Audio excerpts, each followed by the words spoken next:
Il y a encore une nouvelle collection de parfums Zara. Coucou tout le monde, j'espère que ça va très très bien. Et dans cette vidéo, on va parler des 4 nouveaux parfums que Zara a lancés, soi-disant en édition de Noël. On va analyser ces nouveaux parfums. Est-ce qu'ils valent la peine d'être achetés ou de s'intéresser à eux? Et est-ce qu'ils sont vraiment différents des parfums que Zara a lancés précédemment, puisqu'ils ne s'arrêtent pas et ils lancent des nouveaux parfums toutes les 2 semaines. Donc nous retrouvons 4 parfums, 2 sont des gourmands, un floral et un joyful. Ne me demandez pas ce que c'est. Joyful, c'est la joie. Bon. Bah voilà, c'est une nouvelle famille olfactive de parfums.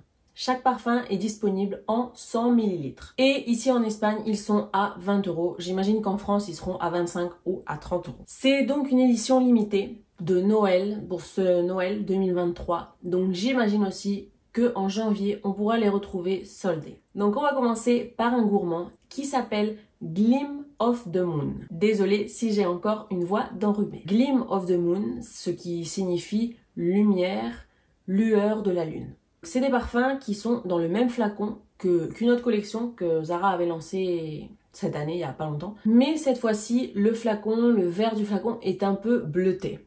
Dans Gleam of the Moon, on retrouve du riz. Je me fie aux notes qui sont marquées sur les boîtes des parfums Zara. Donc on retrouve du riz, de la vanille et du mimosa. Je trouve que c'est le parfum le plus réussi des 4. On sent clairement cette note de riz. Et d'ailleurs, ça me rappelle un mochi. Un mochi, la pâte extérieure du mochi, la pâte qui est faite de riz, qui a cette odeur de riz vanillé, sucré. Et l'odeur du parfum me rappelle cette texture de mochi. Oui, je suis une grande fan de mochi, ok? Donc c'est un parfum qui me rappelle un mochi, crémeux à l'intérieur. Un mochi à la vanille ou même à l'amande, limite à la pistache. Et il a aussi une odeur qui peut se rapprocher de la noix de coco. Même si on ne retrouve pas ça parmi ces notes, c'est un mochi à la vanille, à l'amande ou à la noix de coco. On sent clairement de l'amande. Il me rappelle un tout petit peu Hypnotic Poison de chez Dior. Il a cet aspect d'amande. Mais après, ça, c'est pas le même parfum. Mais on sent la note de riz. On sent le mimosa, un côté floral et un côté crémeux qui vient de la vanille et qui peut limite se rapprocher de la noix de coco. Et on sent aussi ce côté d'amande un peu poudré. C'est un parfum que je trouve simple, linéaire, cosy et très agréable. Il est sucré mais pas trop et légèrement tropical. Et je pense qu'il aura une bonne durée. On passe maintenant au Joyful, donc un parfum soi-disant qui doit nous inspirer la joie. Give me a sign. Il contient de la mandarine, de l'orchidée sauvage, du musc et une touche de jasmin. Je suis désolée mais j'ai pas du tout aimé ce parfum. C'est horrible, c'est dégueu, je suis désolée, mais je vous dis la vérité, c'est un parfum qui est dégueulasse. Je veux pas être méchante, mais voilà.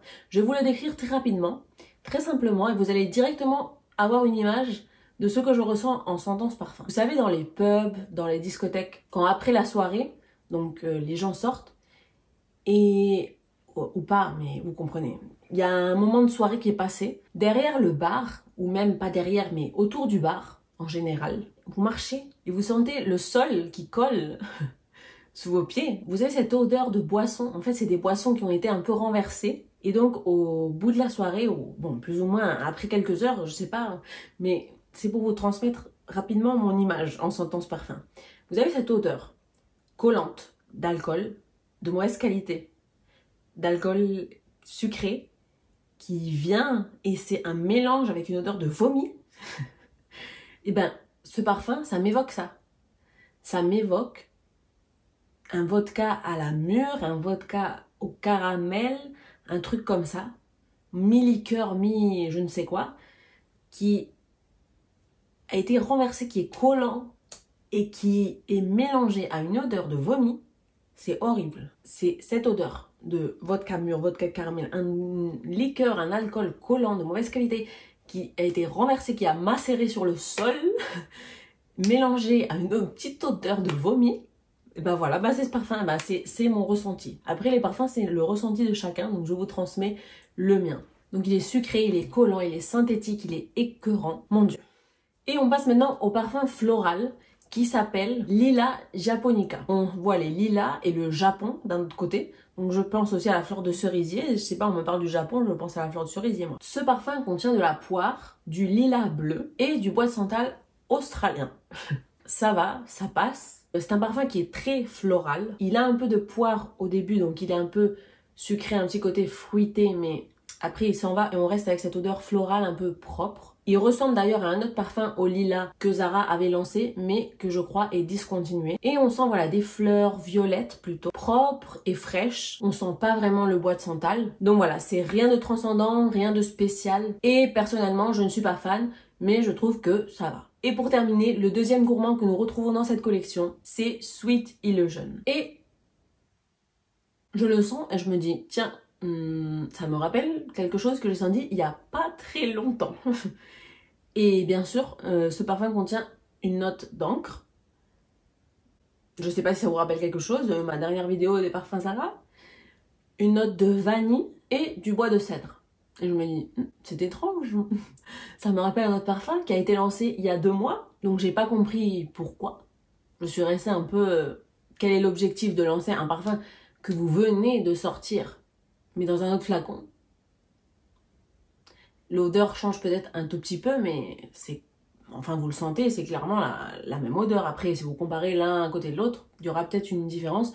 Ça, je ne l'ai pas fait. Mais j'ai pas très bien compris en fait parce que l'autre Supreme Vanilla est encore disponible et je crois qu'ils l'ont sorti, ils l'ont ressorti dans une autre boîte pour Noël. Donc il continue d'être très disponible l'autre. Donc j'ai pas compris. Donc c'est une vanille sucrée, légèrement boisée et on sent la note d'encre au début. C'est une vanille qui peut être écœurante pour certaines personnes. Après, si vous aimez les parfums à la vanille sucrée, ça ne sera pas écœurant. Pour moi, par exemple, c'est pas écœurant. Et je vais vous laisser d'ailleurs ma vidéo sur les parfums Zara à la vanille par ici en haut pour que vous puissiez aller la voir et que vous voyez ma review sur Supreme Vanilla qui est donc le même parfum que celui-là. Pour les fans de la vanille sucrée et si cette note d'encre au début ne vous dérange pas, bah c'est le parfum pour vous. Donc voilà, cette vidéo est terminée, j'espère qu'elle vous aura plu. Si c'est le cas, n'hésitez pas à mettre un like et à vous abonner. Et on se retrouve dans une prochaine vidéo. Bye!